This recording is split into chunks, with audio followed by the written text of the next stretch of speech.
Hello, I am with Jeff Stein, and we have here some things that are quite different between a Confederate and a Union. Jeff, could you tell me about some of these things? Let's start with the apparel, please. Absolutely. Southern soldier. I come from a small town in Kentucky. I'm going to go off to war. I've got the spirit.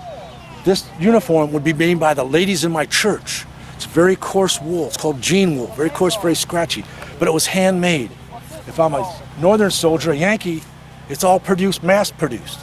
It's all wool because that's what they had, but mass produced. Same things done differently. I see you have a bunch of items that are laid out on the blanket.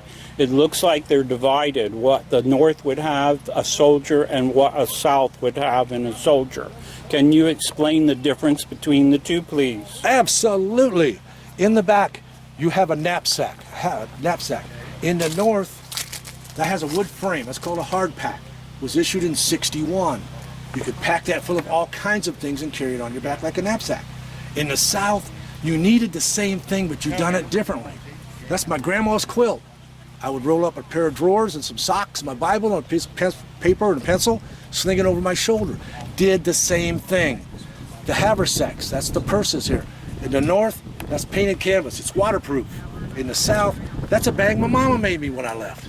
Does the same thing, done differently. The cartridge boxes, North and South. In the North, that's bridle leather. That is sturdy, strong, lasts forever. In the South, my Army couldn't produce that. That's painted canvas, easy to do, easy to make.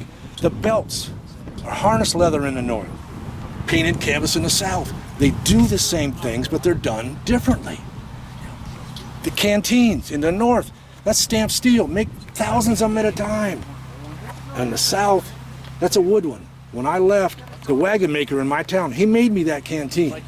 Does the same thing, done differently. They needed the same things. I see some money here. Talk to me about the money, the difference between the North and the South. Absolutely. Get this here. Okay. In the North, we have greenbacks. That's because the back was green. This is backed by gold. In the South, they didn't have a unified currency. Every town had a bank. Every bank could produce their own money. This is a 5-cent piece, Bank of Lexington. I may go to Louisville, Kentucky, and they won't take this because it's not theirs. They have their own money. 10-cent piece in paper, $10, but it's only good in the locale where it was produced. When the emissaries from each side would go to Europe to buy things, to buy armaments, weapons, what have you, accoutrements, the southern side would say, we will promise you X amount of bales of cotton plus X amount of dollars in Confederate currency. It's not backed by anything. The same emissary from the North would go to the same people and say, we want to buy the same things. We will offer you greenbacks. It's backed by gold. It's good anywhere in the world. So when you consider that kind of proposal, who are they going to sell it to? They would sell it to the North. Yeah, I see some food items that are here in this pan. What is the significance of some of these? This is hardtack. Both sides had it. It's made with flour, lard, a little bit of salt. You flatten it out and bake the life out of it. These have a life expectancy of about 1,000,000 years. They will never spoil. They'll never get any better.